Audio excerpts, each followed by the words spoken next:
Good afternoon, ladies and gentlemen. As you can see, we have a very dynamic panel in front of us. Mr. Jha is responsible for maintaining the national grid and strengthening the grid. And then we have Mr. Pawan Kumar Agarwal. He's actually one of the Yes Bank is one of the pioneers in raising bonds in the international market for the Indian players. And then we have Mr. Lakshman. He's representing Bihar's Discom, and Bihar is one of those very aggressive states who yet they were last to opt for the power reforms, but they are moving very aggressively. So I hope that we'll have a very dynamic and robust interaction. I'll be starting with Mr. Jha. Jha Sahab, we wanted to understand that since this government came in, they have been talking about one grid, one nation, one grid, and probably one tariff.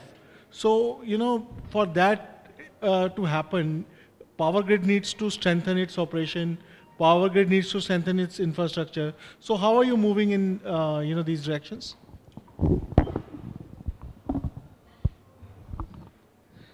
Yes, we have the target of one grid, one nation, but we never had the target of one price. This is the result actually. This is the result. Our target is always affordable power to all. Actually, what happened that grid needs flexibility. In last 3 years, what we have seen that though demand has not gone up so much, so growth rate is small, but power movement is quite high compared to the earlier years. That the Tamil Nadu, Karnataka, they want power from Chhattisgarh, similarly this Punjab wants power from the Odisha. This type of thing is required. Earlier it was not so. Earlier all regions used to be self-sufficient, only surplus power used to go. When this demand has come up, some region become very surplus, some region become very deficit, then we thought that there should be a lot of flexibility in the grid. And we have added number of lines. You can't believe it. In last 3 years, we have increased the capacity from western region to southern region 3,000 to 10,000 megawatt. Just 3 times. Similarly, we have increased the capacity of western region to northern region is near about, it is also 10,000, more than 10,000 megawatt. Percentage wise, it may be 200%. It has gone up. And beauty is whenever we add a transmission line, just few days back in the last week of March, we have added Champa Kuchita's 1500 megawatt from this Champa means Chhattisgarh to Kuchitra. At the first day it was loaded 1500 megawatt. Then after 5 days we have added the Varda in Maharashtra to Nizamabad in Andhra, Telangana. The first day it was loaded to 1100 megawatt. This is the way. Load is not going up, but power demand from the other regions going up. That's why there is a lot of flexibility is required. This is basically required for merit order supply. And because of this reason, because every state wants to top up from the power from the exchange, which is a little bit presently cheaper. That's why we'll see every day, almost every day, there are some 2 or 3 occasions when there is a one grid, one price. This is the beauty of this Indian grid. And I have never seen, at least I have not seen anywhere in the world, such type of grid, such a big grid with the same price. So we haven't even seen, HVDC grid of this size anywhere else in the world. But do you see that, HVDC grid is actually a future? When we see, markets like EU or market like China, they are moving towards, smaller grids. They're not talking about, a huge grid. So, we have already seen in 2012 how the grid can collapse. So is this the future? Actually, what happened? Technology always changes, but Indian grid has developed with the hybrid system, AC and DC together. And in China or anywhere, that macro grid, etc., will support the future load. It is not that grid is not required. It may happen that suppose today we are transporting the power from the Chhattisgarh to place or Sigroli area to this. Maybe tomorrow some macro grid comes in Rajasthan, they may not need extra, but Jaipur, etc., they will need it. That's why we need both the place. Because even today, our per capita consumption is only 1100. If you see that it has to go, our even Government of India target is to make it 3000 per capita consumption by 2030. Means we have to triple times, we have to increase. So much generation has to it. That's why it will supplement. All the small grid, etc., will supplement the effort of the grid. This, whatever the grid is there, it will continue to play the major role, a base role. Mr. Lakshman, actually Mr. Jha can only bring electricity to your state. You know, it is your responsibility basically to ensure that every Bihar's house, you know, is lit in the evening and fan is working. So how are you ensuring that, you know, this happens actually on the ground? In fact, just to give an overall perspective where we were and where we have moved in the last 3 to 4 years. There were serious constraints both at the intrastate transmission network level and the distribution network level in terms of infrastructure constraints. Though there was demand from the people at large, consumers, but still the electricity infrastructure did not support whatever power grid was able to bring it to us. In 2012, the peak demand of Bihar state as a whole was 1250 megawatts. And as on date, like current year, we have clocked a peak demand of 3,800 megawatts, which is roughly 3 times growth in a span of 4 years, 4.5 years. So this journey has been, with the support of various central government schemes, especially in terms of the rural electrification schemes, as well as the state government funded special plan schemes, through which we had taken a very conscious decision of ensuring that each and every village is electrified. In this journey, 3 years before, we had 3,000 villages which were never seen electricity. Today, as we stand, we have electrified 2,400 of them, and another 600 is left out, which is primarily in hilly areas where we are looking at off-grid solar-based solutions and otherwise difficult to reach areas, which also we are positive by December 17 we should electrify each and every village in the state of Bihar. And in terms of access to each and every household electricity, that's again the next challenge which we are facing. On that account also, we had the total number of electricity consumers in Bihar 3 years before was close to 30-35 lakhs. And as we stand today, it is at 90 lakhs. And we have another probably like 50 lakh consumers, households to be electrified, for which the BPL category is supported by the central government schemes, in which we are positive by December 17 we should be able to electrify each and every BPL household in the state. And for the above poverty line consumers, the state government has come up with and supported the distribution companies with a scheme of 1900 crores, which very recently we have tendered and awarded, and the agencies are in place. We have started the work, and we are hopeful by December 18, all these APL consumers will also be electrified. So the target is by December 18, Bihar as a state, we should be able to say we are giving electricity to each and every household. If I can come back to Mr. Jha, if states like Bihar, actually he is very confident of Bihar, and earlier in the day we were hearing Mr. Goyal saying that he is also confident of UP. So if these two states starts demanding more power, load increases, do you think that power grid is well equipped enough to actually adhere to their demands? So what are your preparations? Transmission, of course, sometimes people say you are laying the transmission system and demand is not there. That's why transmission system is all related with the prospective load. For example, we have planned the transmission system for UP. Like I'm giving you, before the new government, the normal load of the UP used to be the 12,000 megawatt. Very few occasions, little bit more. Just one announcement to supply more power for some few hours. Load has gone 15,000 megawatt. It is being met. The important is every facility is available to supply the power. Major thing is distribution and their arrangement with the IPPs like PPA etc. to supply the power. Similarly, Bihar also I can, because I am involved in the Bihar development long back. I am just giving the example.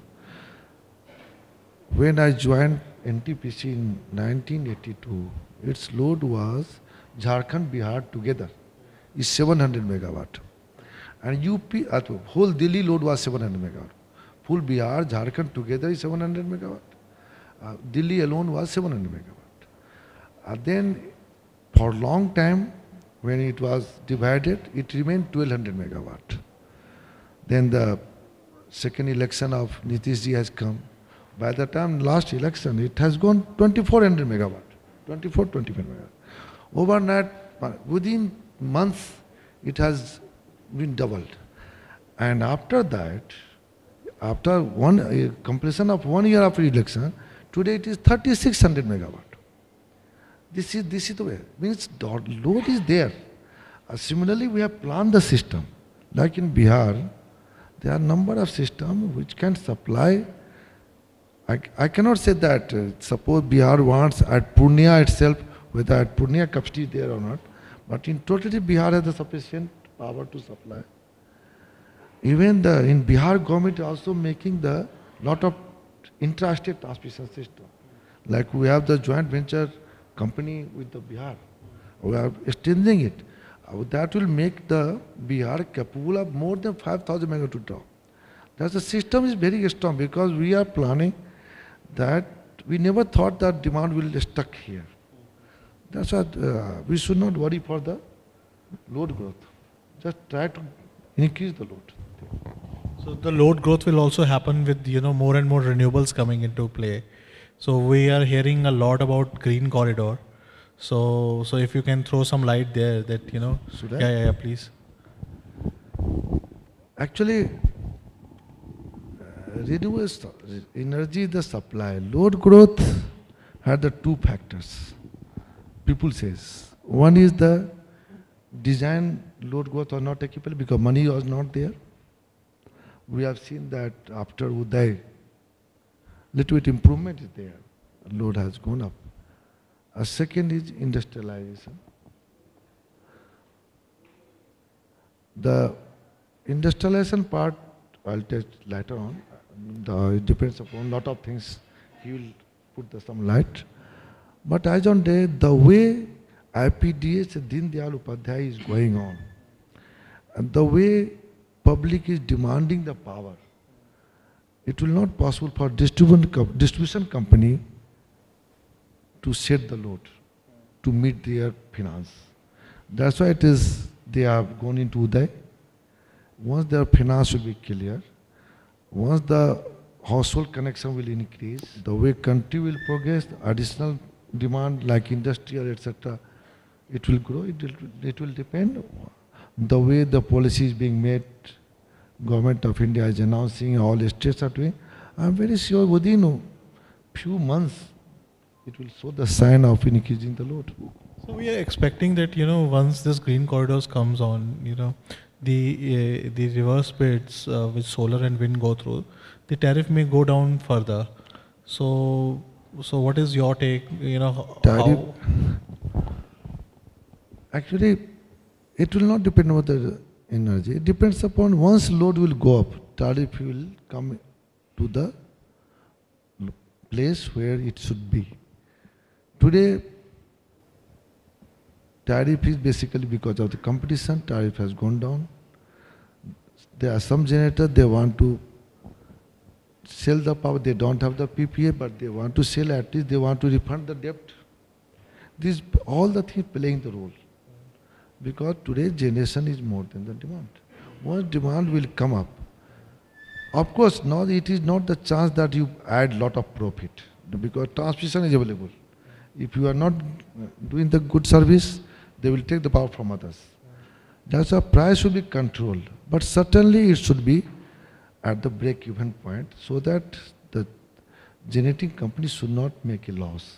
That I am very sure it will do once the demand start picking up. The other aspect in dipping tariff is availability of debt. So maybe Pawan, if you can throw a light. There is a common assumption amongst the observers of renewable energy is this, that equity finance is the low-hanging fruit, and most of the companies, they are able to raise equity from various sources. But real problems come when they bid real low and then they start looking for the debt finance. So you manage a bond for Yes Bank. So take us through, how do you evaluate these projects, and do you see that these 2.97 type of tariff as realistic? So what is your take on this? Thanks, Anilesh. So I won't say that equity is a low-hanging fruit and it is more difficult. But yeah, of course, I take care of project finance, and definitely I look at debt more than what I look at equity. So I can definitely say. No, I was talking about from the company's perspective. Sure. So they see that since the band is there, so there is a value, there is a pipeline. So people tend to invest in equities, but they are very skeptical about debt. So that was what I meant. So actually, what is happening, if you look at debt or any funding for that matter, right? So there are two things. One is more the certainty in the sector, right? Lesser the risk perception, more will be availability of funds, both from debt side as well as from equity side. And the cost of debt or the cost of equity, of course, in addition to general inflation and general cost in the economy, significantly factors in the level of risk that is there in the sector. So if you talk about the way entire government machinery, right, starting from the topmost office till the execution, the way it is being implemented, each and every risk is being addressed and mitigated in a very, very clinical manner. For example, land acquisition is one of the biggest risks, especially for foreign developers, right? So now we have huge pool of solar parks coming up, right? So then you don't, so a developer doesn't have to take care of a difficult phase of getting the land procurement done, title transfer, all those stuff, right? Transmission used to be a very big risk, right? Now with the kind of network PGCIL has built in, and as a part of solar park again, that transmission is available, right? That is not the responsibility of the developer.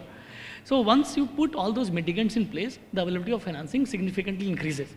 And that is also one of the primary reasons why the tariff has come down. In addition to, as Honorable CMD said, that because of demand supply, because of lot of availability of modules, especially from China, and not enough of demand being there, and lot of demand coming from India, a lot of competition. So significant part of the tariff reduction is because of cost going down, and that coupled with increased comfort of investors in the sector has dragged tariff to significantly low level. Right? Now coming to the financing, now the kind of solar plan we as a country has, the kind of renewable energy expansion plan we have, we're talking about 175 gigawatt by 2022. So if you look at the numbers and the way as a banking system, what is the exposure we have on the infrastructure as a whole and in power sector in particular. So close to $9 trillion INR, so close to $140 billion is the total exposure of banking system in the infrastructure. Out of that $140 billion or close to 9 lakh crore, close to 5.5 lakh crore is only for power sector.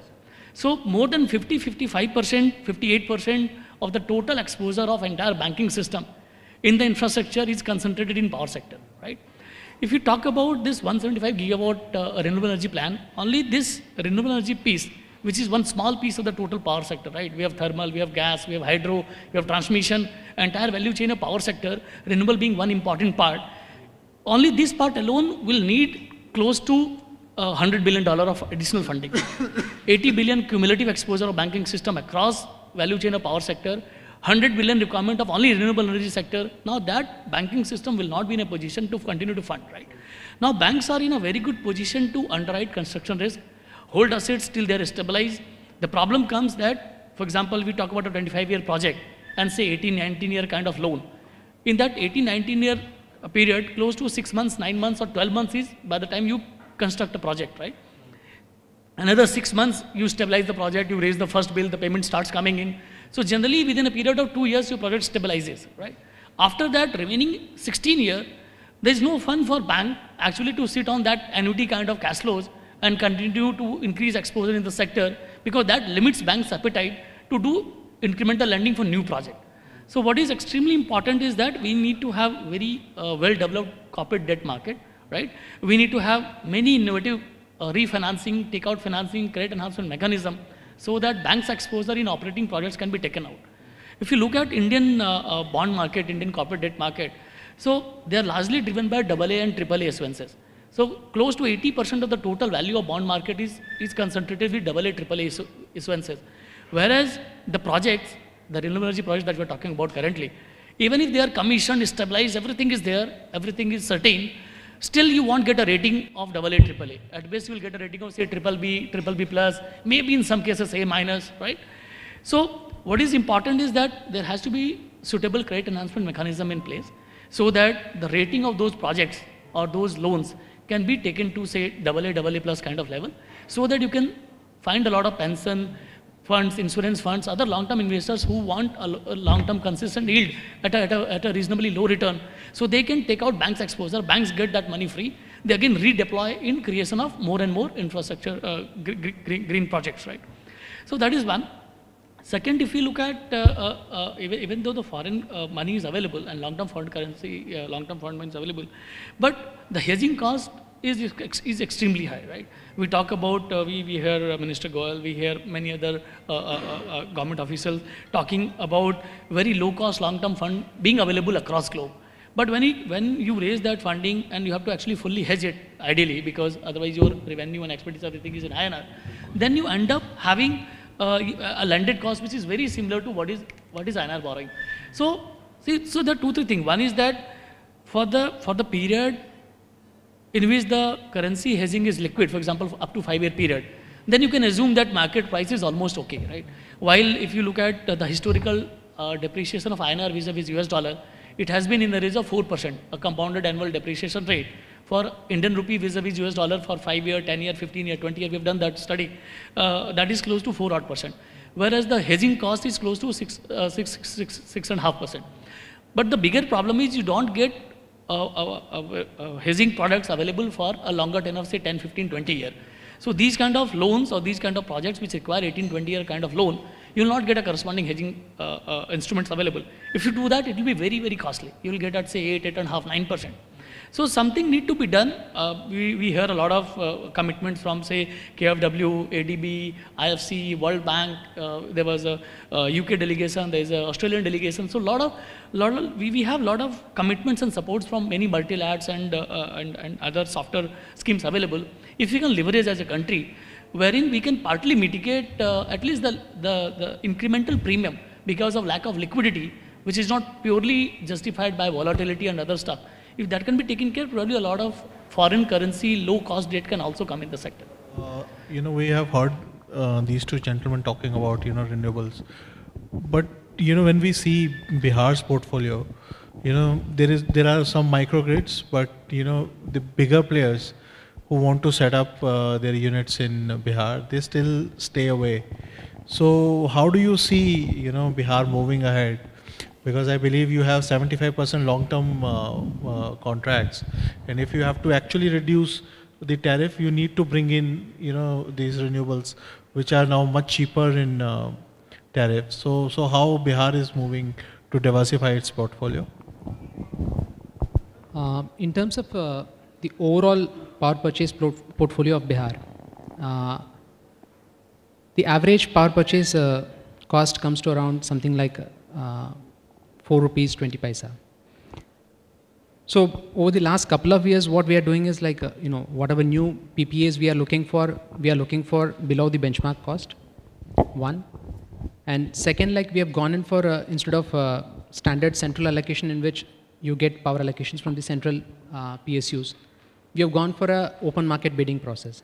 through which we have entered into a long-term PPA last year at 3.8. And some portion of the demand we try to keep it because it's always fluctuating between your peak and off-peak load. So that portion of the demand where you need power only in the peak load, so we try to go in for short-term contracts, which as on date is available as low as 2.74, 2.7. And also some bit we have kept it open 10 to 15% for the spot purchases through the exchange. There again, because of the eastern sector has traditionally been power surplus and still the market looks the same going forward also. That we are able to get it around 2.5. So compared to this, renewable is actually on the higher side. So renewable, as on date, the power purchase cost of renewables is still on the higher side, except the recently concluded MP solar, which is at a levelized tariff of 3.34. And the recent wind power contract, which has come through from the MOP, which is at 3.47 levelized tariff. These two are really encouraging for the renewable sector as a whole. And in fact, like Bihar also participated in the wind power tender, which was floated by the MOP. Apart from that, like in Bihar as a state, like therein some small hydel we have, which accounts for close to a small portion of around 100 megawatts. And as on date, we have close to 150 megawatt of small solar parks which are producing power in the state. But going forward, like the other major area of focus on the renewables is grid connected rooftops, wherein the dynamics change completely, wherein like the generation becomes decentralized. So your entire losses, requirement of transmission and distribution sector upgradation, it actually like takes off that cost also. So that very recently, like we have, come up with a project targeting 125 megawatts over the next year and a half, wherein like it is basically through domestic and institutional rooftops, wherein they put up, and there is a 50% government subsidy. 25% comes in from the central government and 25 by the state government. And the balance 50, we are having two models in which either the developer brings in that 50% and he takes a EMI or charges the tariff, and DISCOM acts as a intermediary, because like the collection risk for a developer is pretty huge. So if you have a DISCOM acting as a collection mechanism, which actually anyway bills for the power supplied. So this model we are working on, which has been done in a couple of states, probably in Chandigarh and Orissa. So we have looked at their models also, and we are trying to customize and adopt it for Bihar. Apart from that, like we have a couple of other land where we have acquired it, and there we are looking at solar parks of the size of probably like 200 to 300 megawatts at one single location, which probably like in the next few months we should be, coming up with the bidding process. Especially like we have, the MP model, wherein like they have given comfort in terms of risk to the developer, which has actually like brought down the tariff to such a low extent. One is like even if they produce the electricity, and even if there is a transmission problem and the power is not able to be off-taken, still they have said ki matlab, if your availability is there, we will pay for the power generated. So that is one big risk which is, as a developer has, because due to other person's fault, your generation is not being able to supply. So we are looking at those, clauses also, so that like you inbuild those clauses into the bidding documents, and probably like, the comfort of the developer and the lender also is better, and you are able to get lower tariffs. But the takeaway from the REVA model is that the buyer of this electricity is not the DISCOM, it's the end user. So we all know that DISCOMs are in trouble, and although they are undergoing this surgery under this Udaya scheme, but still the finances are not in a healthier position.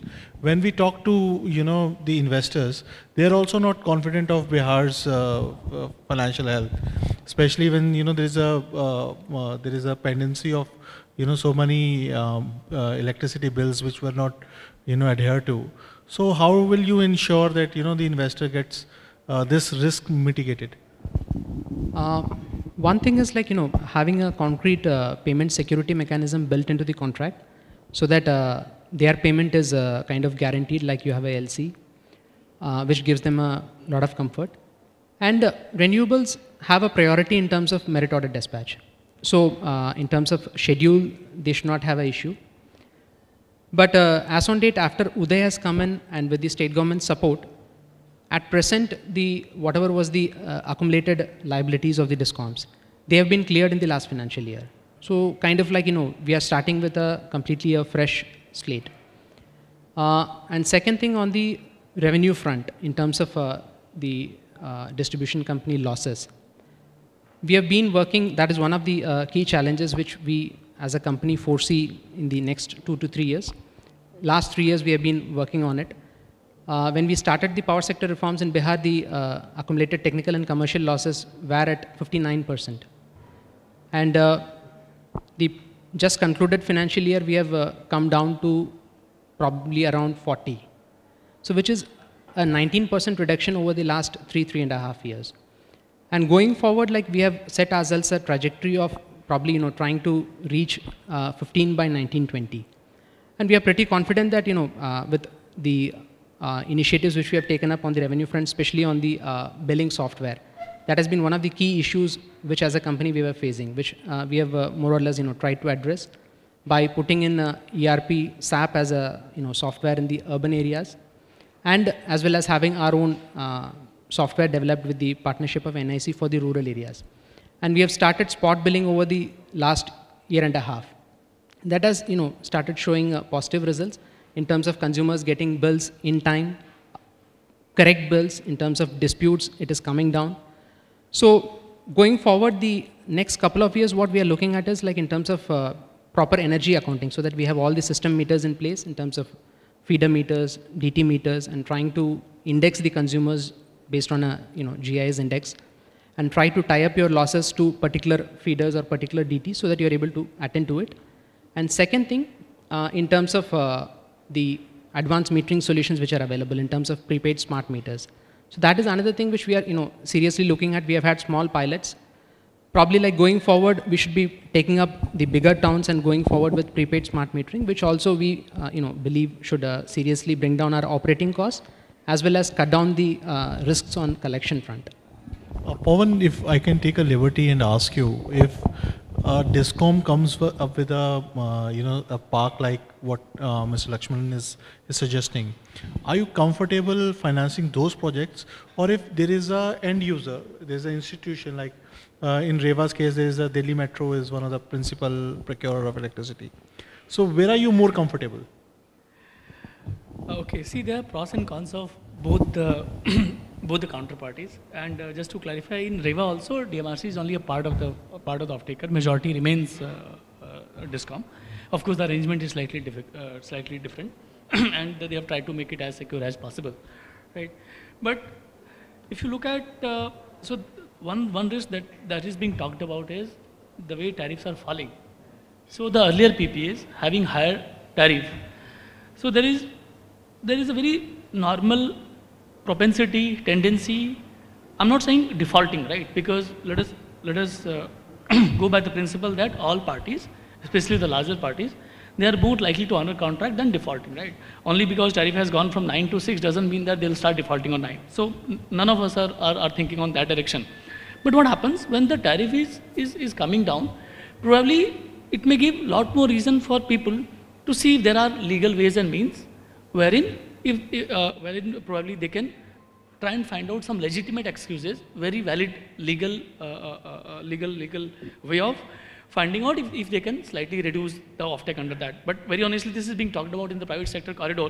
But if you look at total, say 10, 11 gigawatt of capacity that we have, against that more than 9 rupee tariff is less than 10%. And we're talking about 100 gigawatt, then this will remain less than 1%. So very honestly, at a macro level, that doesn't seem to be a very big risk.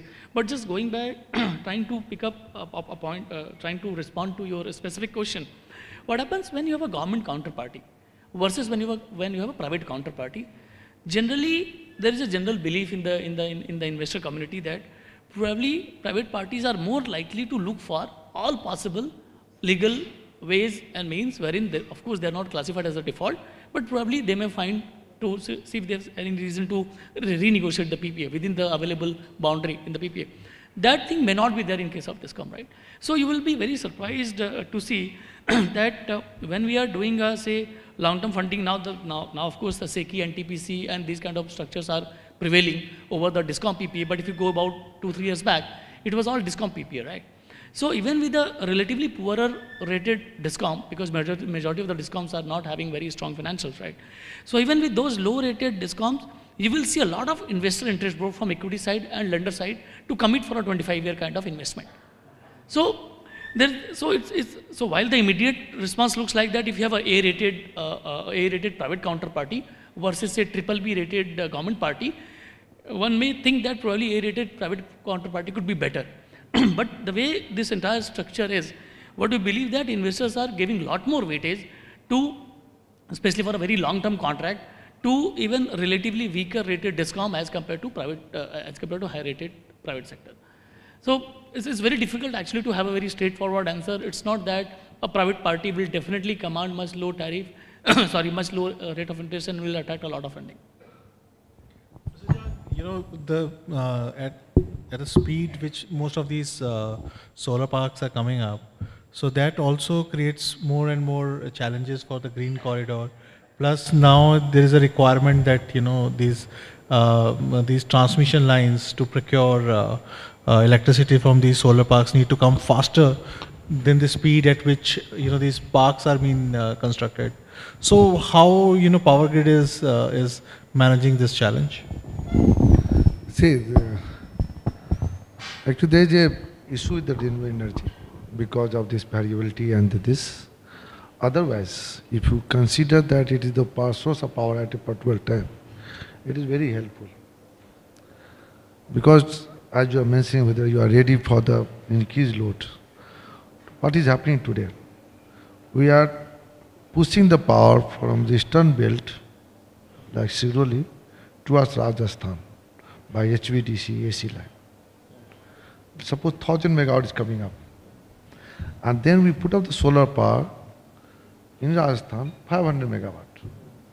Just I have to connect a small grid from solar park to nearest Rajasthan. That's all. That 1000 megawatt which are coming here, it will start coming only 500 megawatt. That solar will work. That's why the incremental expenditure in the solar park, generally, our geographical situation is such that it is not so big. First of all. Second thing, but there is a challenge. Challenge is because of intermittency. Because this power is not available for 24 hours. It has to go off.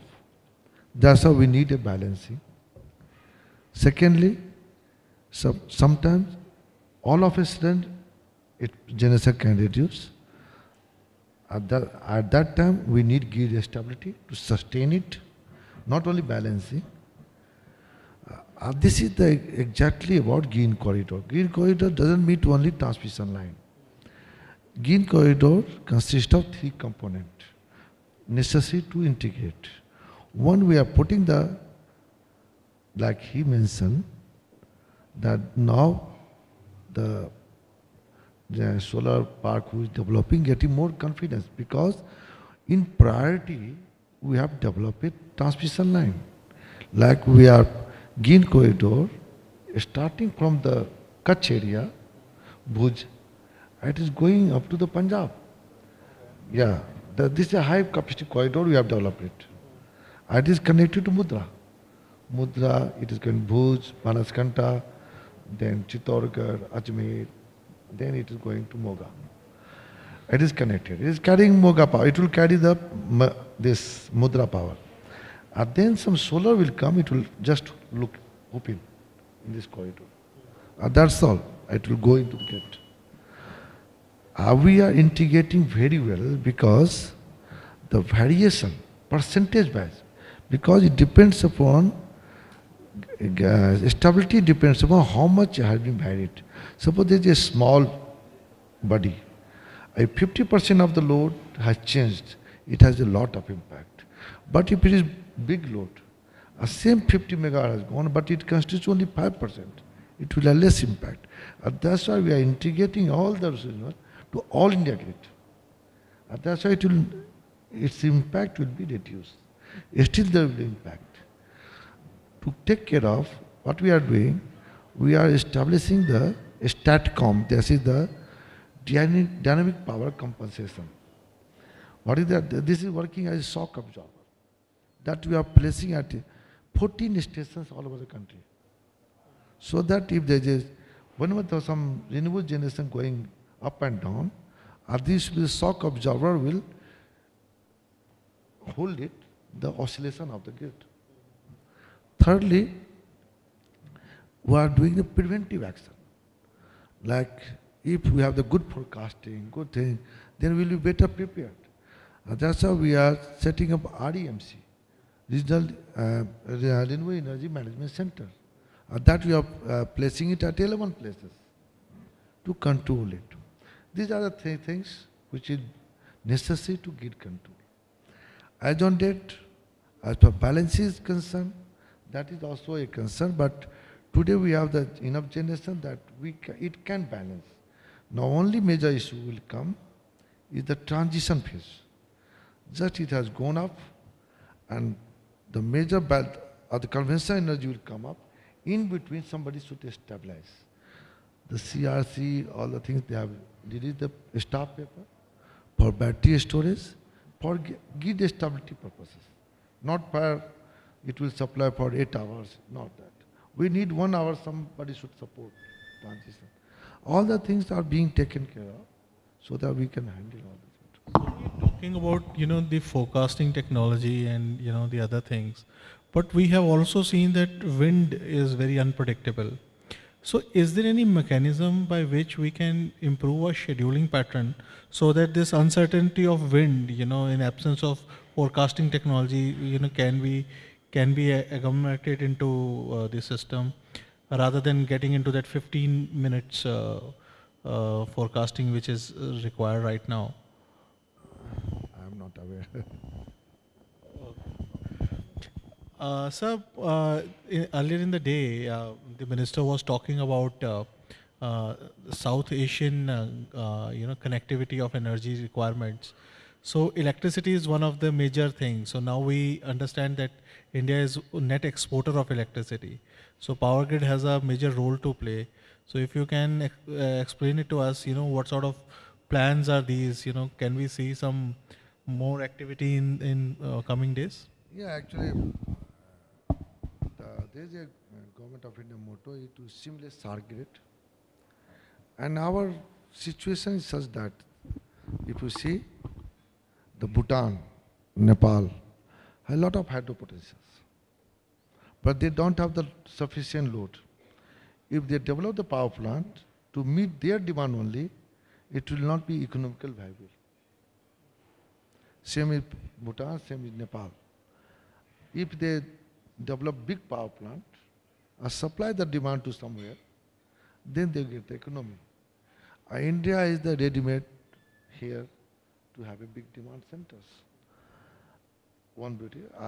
Second beautiful things here, the boundary is such that all are linked to our grid. And only a small investment is required to interconnect it. Just I'm giving you Nepal. In Nepal, is just extended from it starts from West Bengal and Bihar and UP. Just longitudinal. Just put 3-4 lines, it will be strongly interconnected. Already we have number of lines. Few months back, we have commissioned one Muzaffarpur Dhalkewal 400 kV circuit line. They are carrying power. Similarly, in Bangladesh, that was a huge success. They want power. We have made a line, just 130 kilometer of line, and one HVDC interconnection with the Bangladesh is ready. They are carrying power 500 megawatt. Similarly, the interconnection to Bangladesh is there from Tripura side also, from both. Generally, we provide the interconnection in 2-3, so that it should not be unstable. Bhutan, we already have a lot of interconnections because we are importing power. Number of projects has been developed there with the aid of Government of India. It's a win-win situation. We are developing there. They have the water. They don't have the R&R problem. And we take the power at the cost.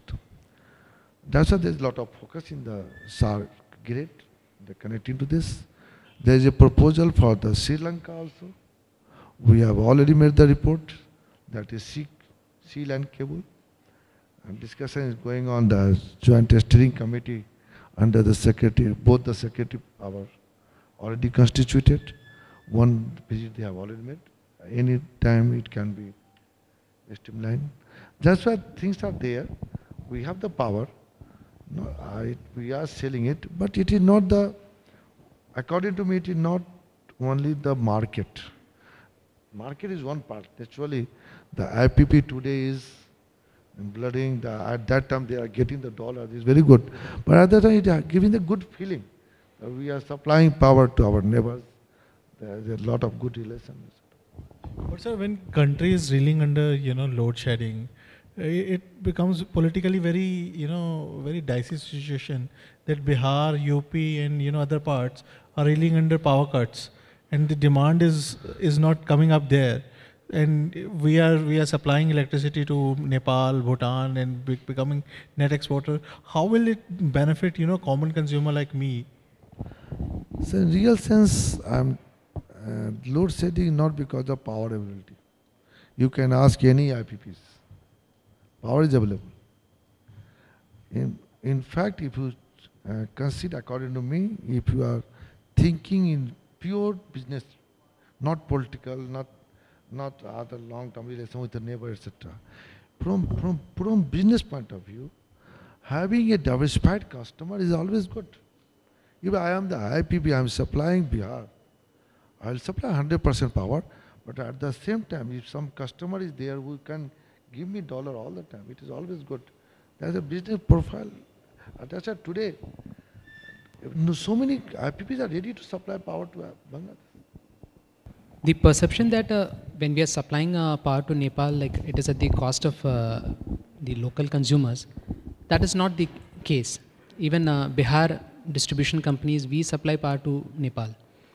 Close to 200 megawatts on a daily basis they draw from us. But that power is like, provided for over and above what is our internal demand. So wherever like we are not able to give 24/7 electricity, the reasons are different in terms of, specific local level transmission constraints or distribution constraints, or at times your ability to buy power. So these are the, factors which actually like result in power being not available for a specified period. So if I could, if you want to... No. So actually, what you raised was a very valid point actually, but I think you tried in linking 2 points which are actually completely dealing. So definitely demand is suppressed and that's a big challenge and a lot of things need to be done, including, of course, I think the way power capacity has been added over last 1 decade. Of course, no demand can actually catch up with that level, right? So now currently our thermal power projects are operating on an average close to 50% capacity. So we have huge capacity. Of course, there is a lot of potential in increasing demand, but still there is a lot of surplus which is available, which can be exported. So, Mr. Lakshman, if I could conclude the conversation with you, when can we see, every household in Bihar electrified and, getting access to 24/7 electricity? The way we look at it, or the way we have, thought through it, in terms of, when you talk about access to electricity, it is at, primarily 3 levels, then in terms of uninterrupted 24/7. One is like in terms of each and every census village or revenue village is connected. Then you further go down because each and every village has habitations within them. So Bihar has around 39,000 odd census villages and we have roughly 1,05,000 habitations. So as on date and close to 1.5 crore households. So as far as village is concerned, we have hardly like 600 odd villages which are left to be electrified, which we are well on course. All the things are in place and people are executing the projects. So we are hopeful that by December, the present year, December 17, we should be able to electrify all the villages. When we talk about the habitations, we have electrified close to 80,000 habitations as on date. So we have close to another 20,000 odd habitations which are to be electrified. So those contracts are also in place, and over the last year and a half, people have been executing schemes. So things are in very advanced stages, and all the companies are, working with us. The timeline for that also, like by December 17, more or less all the habitations should be electrified. And as regards the households are concerned, out of the 60 lakh in urban areas, more or less, like, everybody is connected. Whoever applies for a connection on demand, they get a connection. When we talk about the rural areas, in terms of BPL consumers or BPL households, again by this year end or March 18, we should be able to cover up the BPL households. And by December 18, we should be able to cover all the APL households also. For which again, we have tendered, and we have execution partners who are in place, and they have started giving connections to the APL consumers also. The power supply in terms of urban and rural areas, in 2012-13 in urban areas, the power supply was somewhere around 12 to 14 hours. And rural area used to get 4 to 6 hours of power. And where we are today we can confidently say the urban areas in Bihar get 23 to 24 hours of power supply.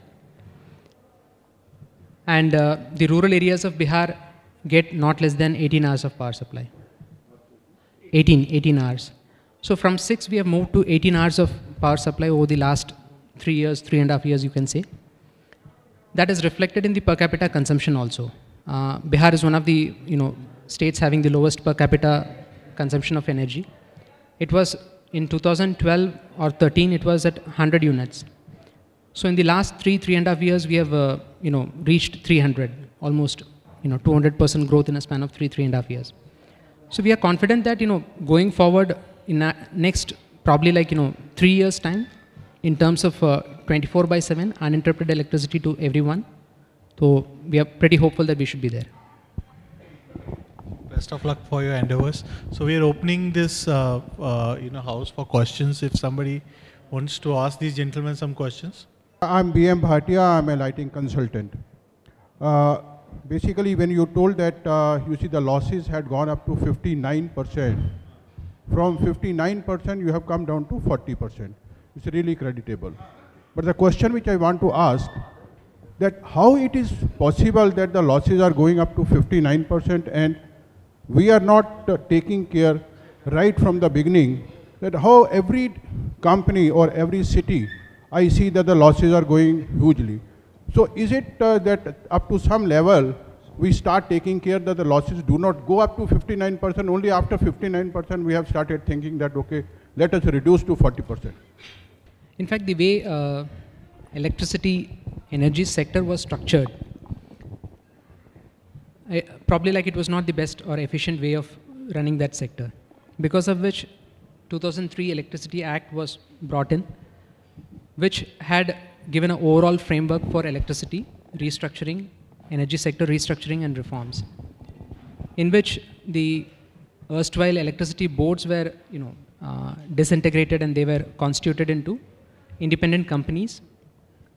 Generation, transmission and distribution were bifurcated, and they were created as independent entities, so that they are able to work as a independent organization with their own objectives, and they are not really prone to operational interference, and they are able to function in a relatively proper independent framework. And state level and a national level electricity regulatory commission was also brought in, so that the tariff at which electricity is supplied is not arbitrarily kept low. The tariff actually matches the cost of electricity supply.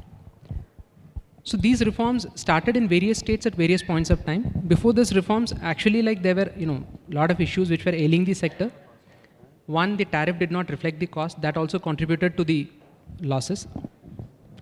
Second, in terms of having a professional independent management and the required bandwidth to actually work on each sector, transmission, generation and distribution independently.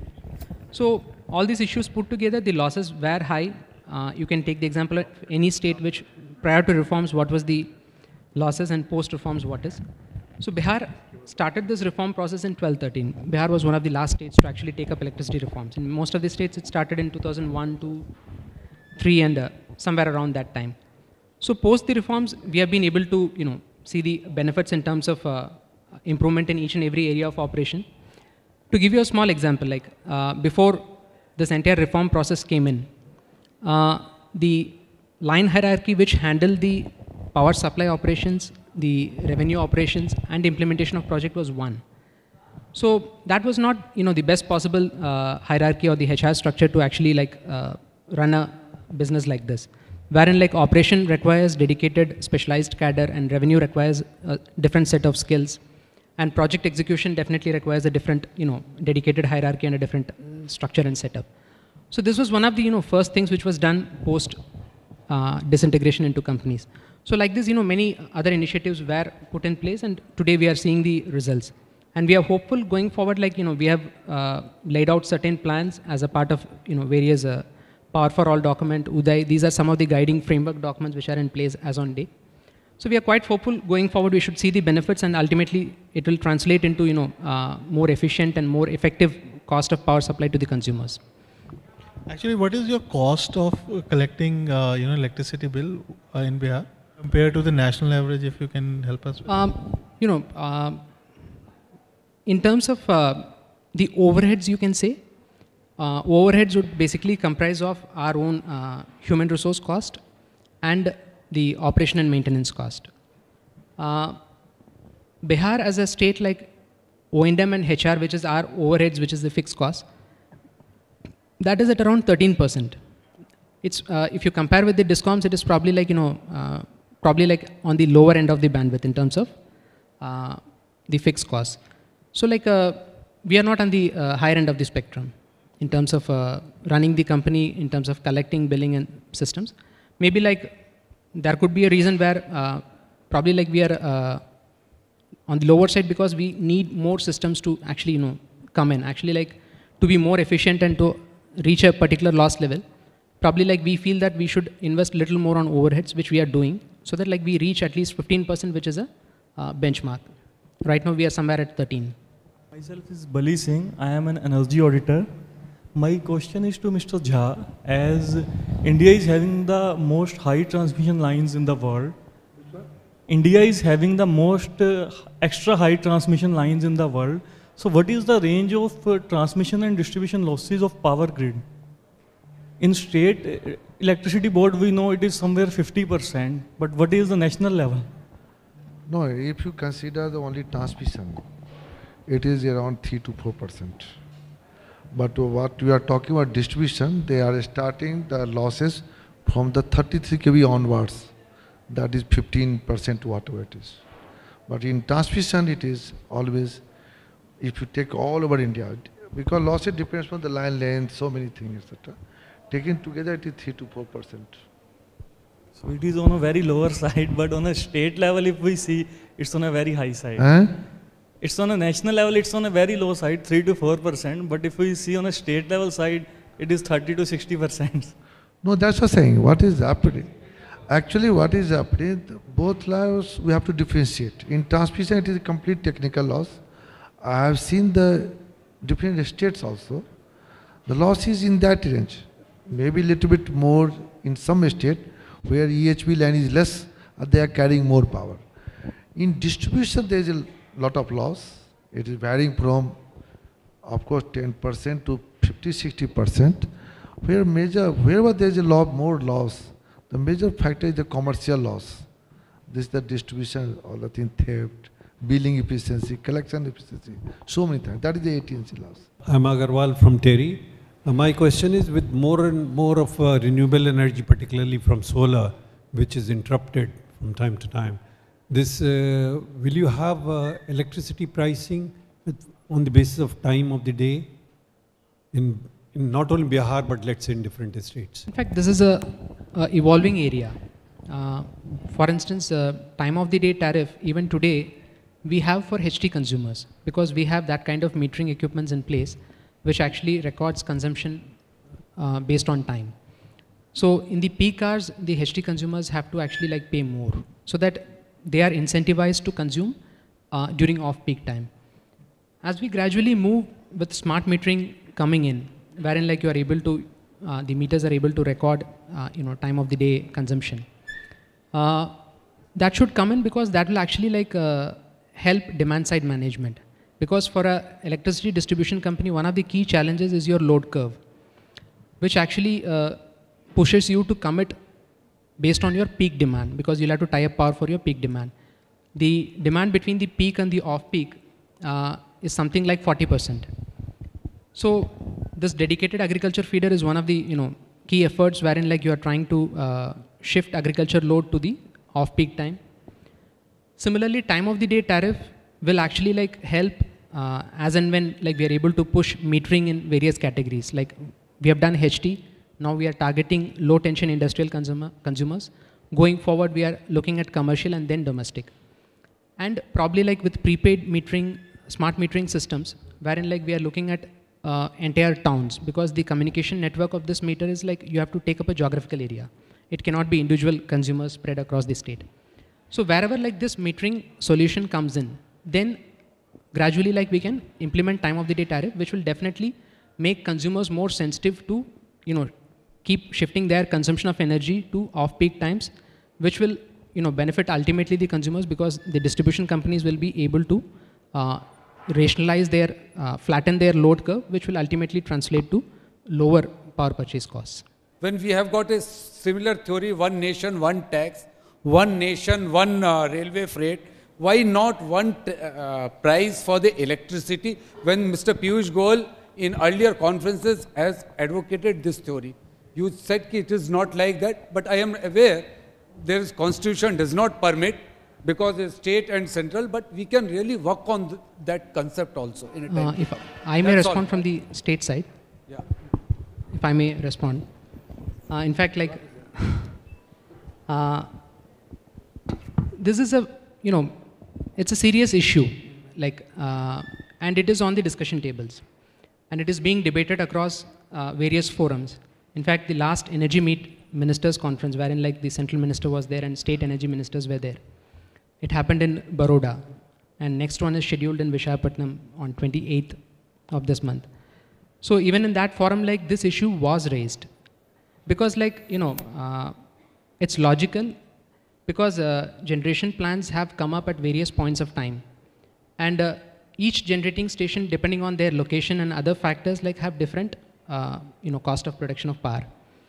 So some of the regions are able to, based on whatever historical reasons, they have been able to get power at an average power purchase cost of 2 rupees. Whereas there are certain other regions which are getting power at an average purchase cost of 4 rupees. So ultimately, the consumers of that region have to pay a pretty higher tariff. So NTPC as a company like has an average power purchase cost of 3.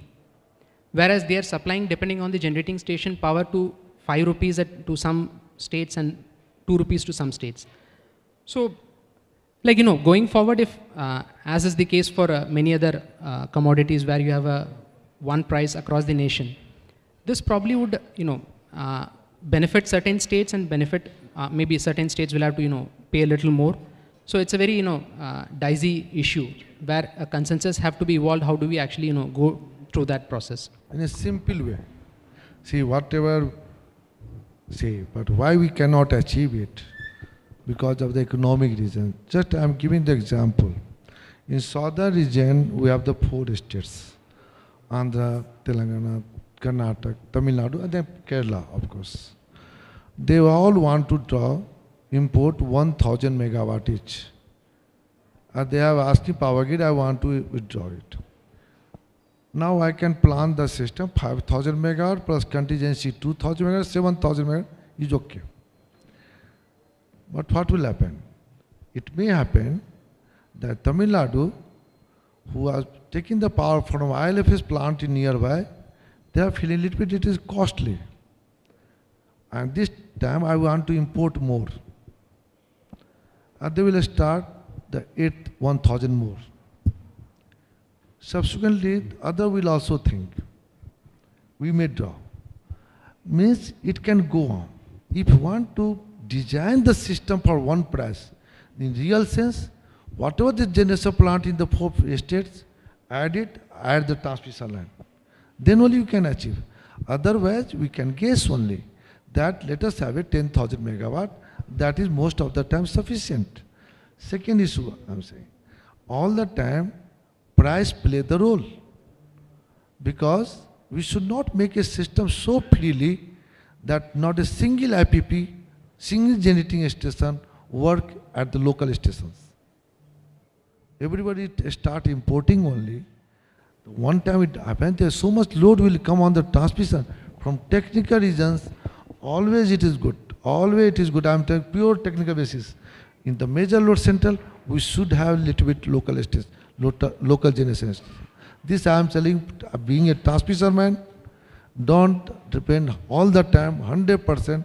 This is the strategical thing that in different stations like Bombay, Delhi, Hyderabad, etc., we keep some power stations. This is the basic concept.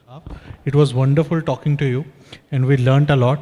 And you know, if we think about 2019 elections, voters will not forgive Narendra Modi if he can't achieve this 24:7 electricity. And you three guys are very critical to that plan. So I just wish best of luck to you too. Thank you. Thank you very much.